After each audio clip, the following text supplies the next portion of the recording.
Gochaa waaqayyo naaf godhe hammana jedhee dubbadhee fixuu hin danda'u.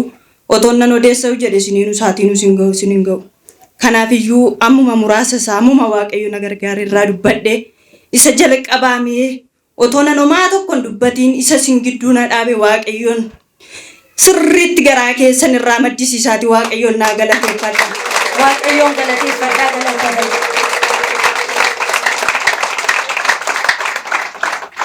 Gochaa waaqayyo naaf godhe dhugaa ba'ees fixuu hin danda'u garuu innaa waaqayyo nu gargaari jennee yeroo fuulduratti baanee kadhachiifannu sodaannu yeroo gargaaramne garuu dhugaa ba'uu isaan sodaanna nuti hundumti keenya jechuudha. Ani gaafa jalqabaatiif waldaa kana keessatti warri koo qabamanii baay'ee gidirfamaa turanii biyya jiraatan keessatti lola baay'ee jira. Waaqayyo si gargaara hin gargaaramta ati dhugaa baatii dhaabbatta malee omaan ta'anii warri kee omtuu tokko gaddi sirran ga'u jedhamee natti dubbatameera. Garuu isa kana dhufee dhugaan baane isaan nagaa isaaniitiin galanii isaan illee gise galanii kaasanii waldaa keessatti nu kadhachiiftan keessatti deemaatii dhugaa nuu baa nu dubbadhaa olmaa waaqayyo nuuf oole omaa tokko ton ta'in galleerra nuti nagaa keenyadha deemaatii dhugaa baa galata waaqayyo himaa waldaa jirtanitti akkasitti waan qalbii miti jedhanii nutti dubbataniiru. Garuu ani sababan sodaadhuuf jedheen nan dhiisee waaqayyo baay'ee na gargaareera. Isa kanaaf waaqayyoon naa galateeffadha. Waaqayyoon guddaa goonee galateeffanna gocha waaqayyo mana kanatti dubbatee hojjete. Isa lammaffaa immoo jalqabuma gaafa mucaa kana garaatti naafuu kaasee na deeme laalame gaafa deeme laalamu mucaan kee teessumni isaa sirrii miti nattuu mul'atu maal akka ta'e hin beeku gaafa akkaataan isaa barame jiiti isaa gaafa ol siqee ji'a shaminaamina gaafa geesse deebii ilaalame lammatanaan jettee natti dubbattee jechuudha dooktoriin altirasaawundii na kaaste. Anoo kana sanis hin jenne dhufees iddoo kana dhaabadheen kadhachiifanne yaa waaqayyo ati beekaadha kan naa kennessi akkuma ati jette haa ta'u ani waanan godhu tokko iyyuu hin qabu anarraas waan ta'e gamu hin jiru. Inni kuni kennaa keeti kennaati kennite waan ta'eef omtuu iyyuu marka keessa galfachuu hin qabu akkuma fedha kee haa ta'u jedhee tan dhiise. Nan dhiise otuman taa'u obboleettiin koo ergibeen deemitii tajaajiltoota kadhachiifadhu zim jetteen taa'inii akkasittiin hin taa'uun kee furmaatan kennu maali waaqayyo asitti nan beeku anoo fuula isaa fuulduraan hojii isaan hojjedha jedheen tajaajila maaf nan argu asitti waaqayyo yoon deemee dhaqee paasteriin naa kadhadhu jedhe malee asitti nan beeku waaqayyo naa argaa sumattuun isa jallateen sirreessa isa mul'achuu didee sin mul'isa jedhee tan dhiise.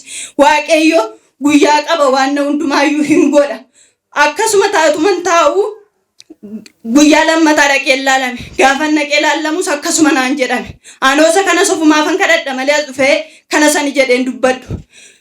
Tajaajiltoonni waldaa kana yeroo dhufanitti yeroo baay'ee hundumti keessanuun argitu jechuudha.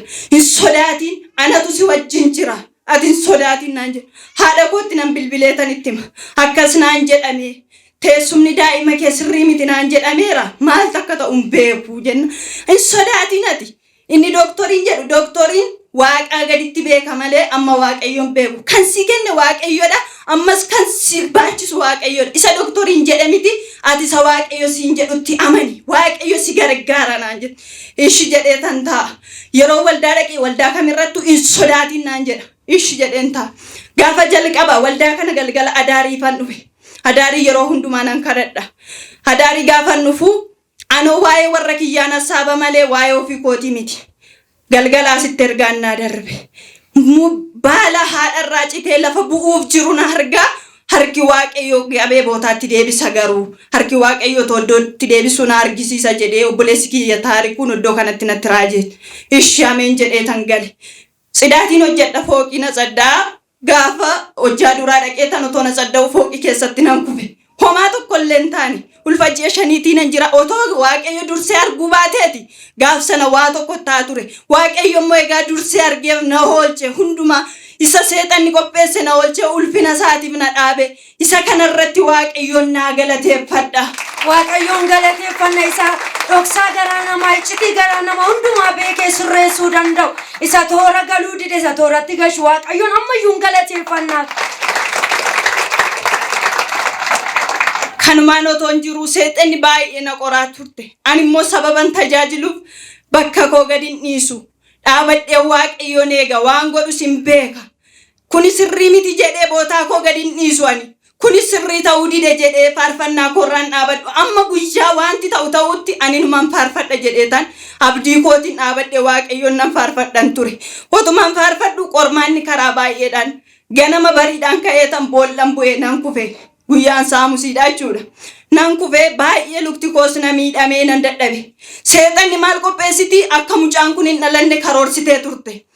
Deebi'eetan isas nan gale. Ganama isaa mucaan kun jabaan mana barumsaa nageessitu malee mana na fuudhee bahe. Seexanni maal qopheessitee jirti?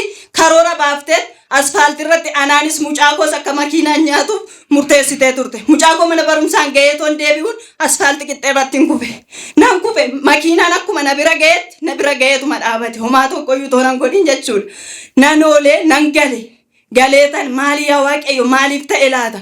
Maaliif akkana goote? Maaliif kun hundumtuu maa baay'ate? Maaliif narratti guurte? Maaliif naa kennite moddan barbaadamne ta'e jedhee ta Waaqayyotti nan boo'e. Nan gale. Achitti gaafanani sanbata isaa sagantaa dhaqu. Duuti gizee sadiif sii qophaa'ee irra dabartee taati. Homaan taatu. Manni kee galataaf dhaabata malee gaddi mana kee irratti hin ta'u naan jedhamee natti dubbatame. Hameen jedheen gale. Seexanni isa karaa kan koo dadhabdee jennaan hindaganaa mucaan koo otoo deemu daandiidhuma lafa wal qixxee irratti manaa gadi ba'ee hin kufe. Ani riiferiidhaan na dabarsani riiferii fudhadhee tan abbabachi dhaqe.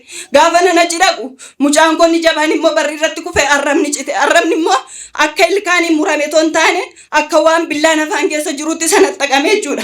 Namni rakkate yoo arge malee namaaf hin beeku jechuudha dhugaadhaaf taanaan. Akka nama dhaabadhee haasa'u kanas miti akka nama dubbadhu kanattis miti gargaarsi Waaqayyo na gargaara. Addaan sana xaqamee arrabni bakkee lamatti bahe inni tokko ol jedhe inni tokko gad deebi'e. Waanan godhu nan nabe achitti naa bilbilame mucaan kee baay'ee goddaameera otoo duuba ta'eeti siifan ashaqsiisa garuu arraba keessadha waan gootuun hin beeku aniiti dafii dhaqqabadhodhanii achitti natti bilbilani ani riiferiidhaan achi jira homaa tokkon arganne obboleetti koo baqqal wajjin nan nage waraqata koo fudhadheetan nan ka'e lafti inni duratti dhiyoo ta'e nama fuuldura achi siqu deemame naa siquu dide kaadhee yeroon dhufu abbaattis akkanumatti bilbilame abbaan dhiigarraa dhiqee fudhatee barri irratti bahe deebi'ati manatti naan jedhe hin deebi'u mucaan koo waan inni ta'uun arga. Ani mana taa'ee akkamittiin ansi eega jedheen faana kaadhee adeeme. Yeroon dhufu asi hawwiikin inni gitti finne harramni kun haa hodhamu jedhani. Hin hodhamu jedheeni. Hin hodhamu Waaqayyo dubbateera. Galataaf dhaabatta malee ati gaddaaf hin taatu naan jedheera. Hin hodhamu mucaan koo birata afaan keessatti hin baatu hin fayya qabbe. Homaayyuu hin ta'u jedhee tan fudhadhee dugda kootti dhadhee sagantaa safara jira fudhadhee deeme. Dugda kootti dhadhee yeroo nani galu dhaqeen kadhachiisee mucaan koo gorora isaa liqimsuu hin danda'u. Irra gadi yaa'a. Gogorri isaa karaa gadi liqimsuun jiru arrabi yoo warraaqe malee danutu hundumtuu maa liqimsuu hin dandeenyu. Mucaan koo baay'ee tokko rakkateera. Arraba isaa sana akkasitti rarraasee jira.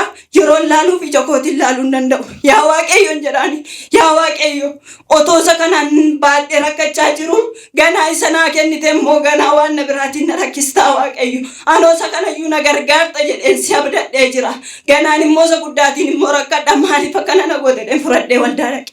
Yeroo nani dhaqutti akkuma naan achi ga'een raajiin naa kadhate homaan ta'u mucaan kee akka hin dubbanne barasaa guutuu akka dhaabatee hafuufitti hojjetame garuu Waaqayyo immoo gidduu siif galeera kan jedhe ameen jedheen fudhadhee gale kabbeen nama sadii fudhatee achitti na barbaade dhufe jechuudha fuunee mana yaalaa geessina jedhe mucaa koo dubbannaa irratti boru dhibuu danda'a haa hodhamu arrabni isaa fuudhee hin barbaadu jedheen hin barbaadu mucaan koo hodhamu hin fayyisa Waaqayyo inni lafee goggogaa goodaadha walitti guuree suphu suni mucaa koo naa fayyisuu hin dadhabu akkamiyyoo ta'e Waaqayyo nan eega isatu naa kenne ammas yoo fudhate sarka jira malee hin kennu eenyuttuu naqu mana yaalaa mucaan koo yoo dhaqeyyuu bulukoosii maggamama malee hin hodhamu arrabni mucaa koo dheendide mucaa koo akkasuma jedheen paasteritti bilbile ergamaa keenyatti bilbileen akkasitti mucaan koo naalaa kufe ergama harrabni isaa baay'ee miidhamee jiran jedheeni anillee dhufuudhaaf hin qaqqabu siin erga nama sii kadhatu naan jedhan fayyeeraa fi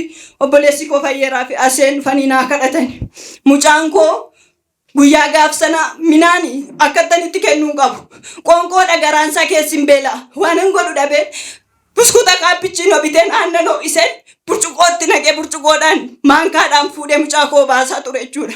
Isayyuu gadi liqimsa jedhee yaada miti. waaqayyo kana hundumaa salphina na oolche. Mucaan koo gisee sa'aatii 7 arraba nagaadhaan dubbata. Waaqayyo naa fayyise nama nagaa godhee na dhaabe fuula keessan dura. Gaddi tokko tonatti hin ta'in waaqayyo gammachuudhaan na dhaabe. Kanaafuu waaqayyoon naa galateeffadha. Mee harka kana godhe waaqayyoon galateeffadha. Salphina hundumaa isa nama hanqis waan hundumaa isa garaatti rakkattu caala isa keessa seetti dhiphattu caala mucaan isa hangafaayyuu miidhama guddaan irra ga'uudhaan iseen gama hundumaatti dhiphatte isa salphina isee oolche isa isee gargaare fuula keessan dura galataaf akka isheen dhaabbattu isa godhe mee waaqayyoon ililleedhaan harka walitti rukutuudhaan galateeffadhaafi.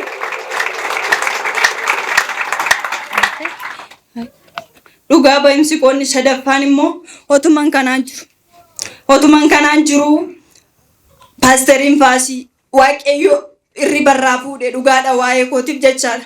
Ani kana san jedhee isaanitti meen beeku waan tokkollee akkamaammatiin daa'ima kooti sirrii miti teessumni isaa akkasii jedhee waan tan kadhachiifadhen jiru. Ergamaan keenya halkanuma waaqayyo abjuudhaan teessuma isa dhoowweet guyyaadhuma ciniinsuun na qabu dhufee bishaan naa fidee naa kadhatee anin beeku waa'ee keeti baay'ee na dhiphisee jennaanan dhufe jedhanii 3 ta'anii dhufanii manatti naa kadhatanii adeeman isaan akka isaan galaniin anoo gara mana yaalaa na deeme baay'ee na dhukkubee jira mana yaalaa deemeennaan ciniinsuudhaan akkuma namaa ciniinsifadhee guyyaa tokkottiin oolee halkan tokkottiin bulee deebi'ee guyyaa tokkottiin oolee jennaan kanaan booda falli biraan jiru opereeshinii taata jedhani opereeshinichatti garuu baay'een itti gadde maaliifan akkana taasan jedhu garuu opereeshiniidhaan da'uunu waan waaqayyo na gargaareefi malee opereeshinii ta'anii dawanii nagaan galuunu waan salphaa miti waaqayyo na gargaareeti isa kana jechuudha. Isa kana immoo deebiseetan gaafa nan opereeshiniidhaan da'ee immoo galu anoon argine lukti mucaa koos waan ta'e fuudhanii yeroo isaan achi dabarsanii obboleettii kiyyatti kennani ishiin baatteetuma teesse malee kanatti ta'e sanatti ta'es naan hin jenne gizee ishiin guyyaa sana gaafa lammataa jechuudha. Giseenni doktoroota gaafatuun dhagaye maal waa'ee lukasaa sana maal godhu eessatti yaalchifna jedhee gaafate maal ta'e lukti mucaa koo qabbeen jedheeni anoon beekuu naan jedhe fidirgibeen allaala olla qabi koottuutiin jedheen opereeshiniidhaan handa'e diriireen ciisa kottollaa kaasi luka mucaa koon ilaalaan jedheen yeroon ol jedhee ilaalu lukti mucaa koo lamaan saayyuu keessatti dacha'ee jira. Nan gadde baay'ee waaqayyotti nan dhiphadhe maali yaa waaqayyo maaliin makaraa natti baay'iste maalan si godhe yoo nanu cubbamtu ta'eyyuu ulfina keef jechuudha yoo gaarummaa naaf goote maal ta'a maaliif na rakkista maaliif hiriyaa kooti ganna goote jedheen nan boo'e waaqayyotti nan gadde jechuudha. Itti gaddee ka'eetanii deebi'eetanii moofuma kooti of deebise maali yaa waaqayyo atoo kana caaliyyuu waan baay'ee naa goote. Waan kana oli waan tati naa goote baay'ee jira otoodhuma mucaa saayyuu naa kennu baattee fudhatteeyyuu immoo maafan akkana jedhee natti araarami Yesuus waan humti fedheyyuu haa ta'u naafayyuu ta'ee yoo dhalate ati waan goote beekta ulfina kee tachiin mul'ata kanaafiyyuu natti araarami Yesuus ati araara qabeessadha akkas jechuu kootiif iyyuu namaari jedhee ta'u waaqayyoon kadhachuutti ta'a jechuudha.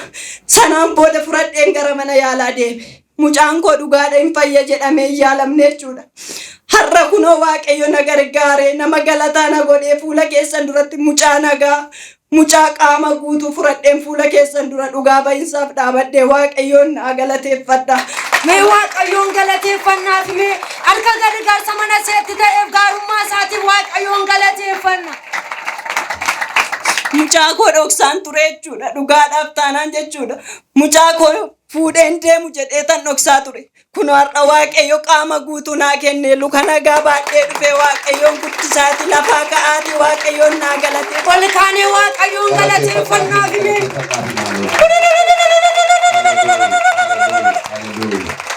Galanni waaqayyo haa ta'u. Maqaan waaqayyo eebbifamu. Egaa mee dhaabadhaa si'a tokko. Dhaamsaa hin beekina maaloo. Galanni gooftaaf haa ta'u. Yoo waaqayyo nama gargaareedha. Wanti hundumtuu kan ta'u. Galanni gooftaaf haa ta'u. Amma yeroo kadhannu yeroo maal jennu addunyaa yeroo wanti baay'ee dubbatamu waan salphaa godhee ilaalla. Gaafa nurra rakkinni ga'e garuu yeroo sana barraa jechuudha. Rakkinni gaafa nurra ga'edha waaqayyo jiraachuu isaayyuu kan hin beeku. Galanni gooftaaf haa ta'u. Kanaafi inni obboleettii keenya gargaare siinis borsi gargaara. Ameen. Ameen ameen. Inni obboleettii keenya gargaare siinis borsi gargaara. Mee anaanis bor na gargaara Waaqayyo jedhame. Haleluuyaa. Haleluuyaa. Galanni Waaqayyoof haa ta'u. Buleettiin keenya rakkoo ammana ga'u dabarsitee yeroo isheen dhufte addana geessee dhugaa baatu namoota muraasa waldaa kana keessaa kan beeku. Namoota muraasa jechuudha. Innaa yeroo baay'ee ol beekuun illee murteessaadha. Ol beekuun, mandarri ol beekuun, naannoon ol beekuun, waldaan ol beekuun illee murteessaadha. Maqaan Waaqayyoo bara baraan eebbifamu. Mee harka keessan achi as qabaatii maqaa Yesuusiin baga gargaaramteedha. Baga Waaqayyo si gargaareedha. Kana caalaa gargaaramii hafeedha. Kana caalaa gargaaramii hafeedha. Kana caalaa rakkinni sin argatinedha. Maqaa Yesuusiin sin argatinedha. Haleluuyaa.